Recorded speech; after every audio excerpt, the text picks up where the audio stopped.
Grace to you and peace from God our Creator and Christ our Redeemer.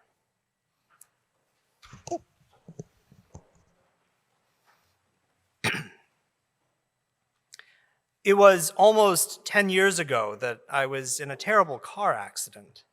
My mom was in town visiting, and she and I were driving back to the house after taking our dog, who was only just a few months old, to the dog park. We had been on the highway for only a short bit when we came to a major traffic backup because of construction work. We were chatting together while sitting at a complete stop when a car came down the highway at full speed, evidently oblivious to the traffic in front of him, and rear-ended us. Now, if you've never seen or been in a car accident, it is surprising the amount of vehicle fluids involved. Coolants and lubricants and oils and washer fluids. It gets everywhere. I had some on my shirt. I was in shock, and a lot of the experience is a bit of a blur, but I kept noticing the fluid on my shirt. It had an odd smell, sweet, almost familiar. I kept noticing it when I spoke with the paramedics as they loaded my mom into an ambulance. And I noticed it as strangers pulled Daniel from the back seat and handed him to me before the two of us were loaded onto a fire truck to be delivered to the emergency vet hospital. I noticed it when I was finally able to get a hold of Matt, and he was able to pick me up from the vet hospital so that we could go find my mom at Hartford General.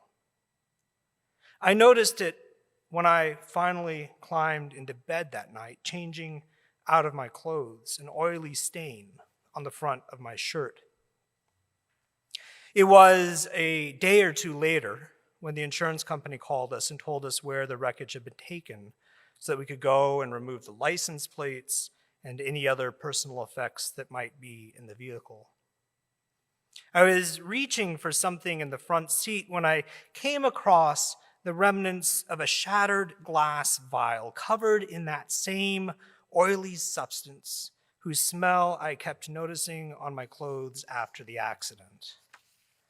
As I looked at the shattered remains in my hands, the realization of what it was hit me suddenly. It was a vial of chrism, the oil we use at baptism to anoint the newly baptized. I had recently picked up a fresh container of it from the cathedral to refresh the supplies at my church, and it had still been in my car.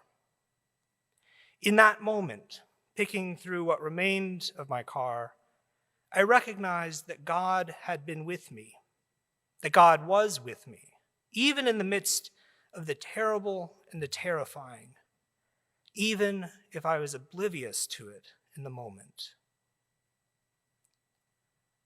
Let me tell you two more stories. Samuel was a youth who served in the house of God under the guidance of his mentor Eli, the high priest. Samuel was faithful in his service to God and to his mentor, ever attentive to Eli's needs and instruction. It was therefore not at all unusual one night when, as he lay in his bed, he heard his name being called out. He got up quickly to check on Eli to see what it was he might need. But when he arrived and asked his mentor why he had called for him, Eli was confused and had no idea what he was talking about. Samuel returned to his bed, but then a second time he heard his name being called, and a second time he went to check on Eli, and a second time Eli denied having called for him. Well, this happened yet again, and the third time that Samuel went to check on Eli, the high priest understood that it was God who had been calling to Samuel, but that Samuel had been confusing the Lord's call with that of his mentor. So sending Samuel to bed yet again, Eli instructed him that should he hear God calling to him, that he was to answer the Lord. Samuel returned to his bed, and sure enough, before long, he heard his name being called in the dark. This time, he remained where he was, and recognizing at last that it was God who was calling to him, he responded, "Speak, for your servant is now listening." and another story like it. Many hundreds of years later, Nathanael was eagerly waiting for the coming of the Messiah, the one who would fulfill the scripture and the prophets. He studied, he prayed, he spent his time in worship, waiting for the day of the Lord's salvation. One day, Philip came running to him, visibly excited, a bit out of breath. "We found him," he shouted, "the one about whom the law and the prophets speak. His name is Jesus, the son of Joseph, from the town of Nazareth." Nathanael laughed. How could one as important as the Messiah come from such an inauspicious of a background? Nobody knew Joseph. He was no high priest, no great leader. He was a nobody. Nothing ever happened in Nazareth. It was a sleepy little town where nobody ever went. The chosen one of God would never come from such insignificance. But his friend would not relent, so Nathanael went to see what it was that had made Philip so excited. But when he arrived and heard Jesus speak only a few words, Nathanael suddenly realized the truth of it. Nathanael suddenly recognized that it was the Messiah, the Son of God, who stood before him. So often in my experience, when we are confronted by the divine, it is so easy to be completely oblivious to God's presence. There are so many reasons, so many excuses for our lack of awareness. It's easy because we are distracted. The demands of life are immense and unrelenting: appointments and bills, deadlines and family obligations, all of which require attention to detail, all of which demand our focus. It's easy because we are overwhelmed. The news is filled with terrible stories, and conflicts and wars are brewing across the world. It can feel like things are falling apart everywhere we look. The things that were once stable seem no longer so, and there seems to be little evidence that sanity and level heads will prevail. It can feel even like our own lives are falling apart. We struggle to hold it all together as we face illness and disease, as we care for parents and spouses, as we navigate broken relationships and deep wounds. All of it consumes our attention, consumes our ability to even look up. It's easy because even though we believe in God, it still seems outlandish to us that God would show up and be with us. That's the sort of thing that happens in Bible stories, not in the real lives of people like you and me. It's easy because we don't expect to see God. When we walk down the street, we don't expect to meet God as we turn the corner.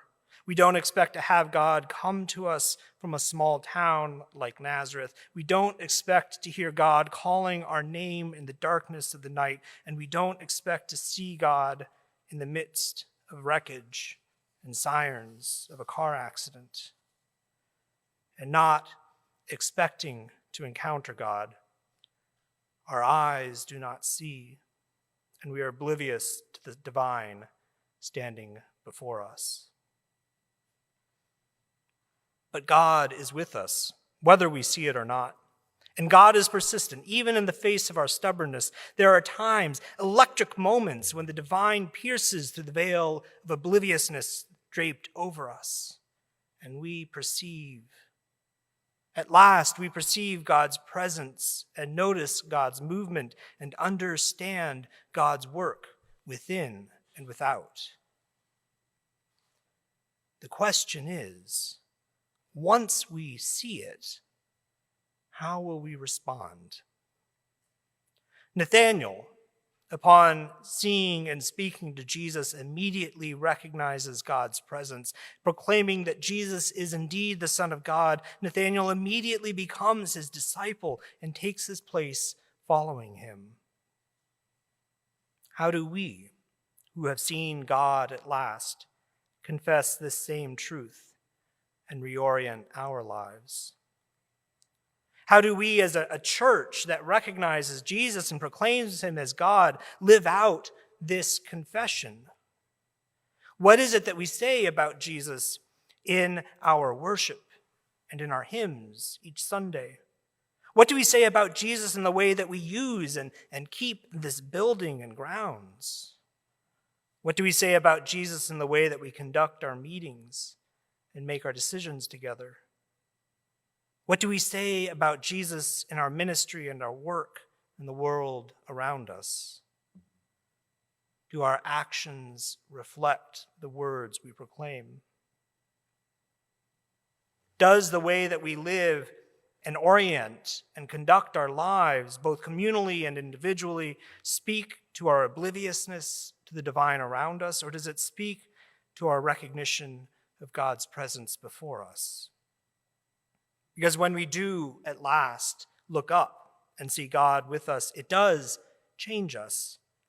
It gives us the strength to walk through life's darkest valleys. And it gives us the joy to proclaim hope to those who long for the good news. And it gives us the assurance to bring healing to the brokenness of our lives and of the world around us. And it gives us the wisdom to be witnesses to the truth so that we might help others wake up and reveal the reality of God's presence in their lives and in the world around them.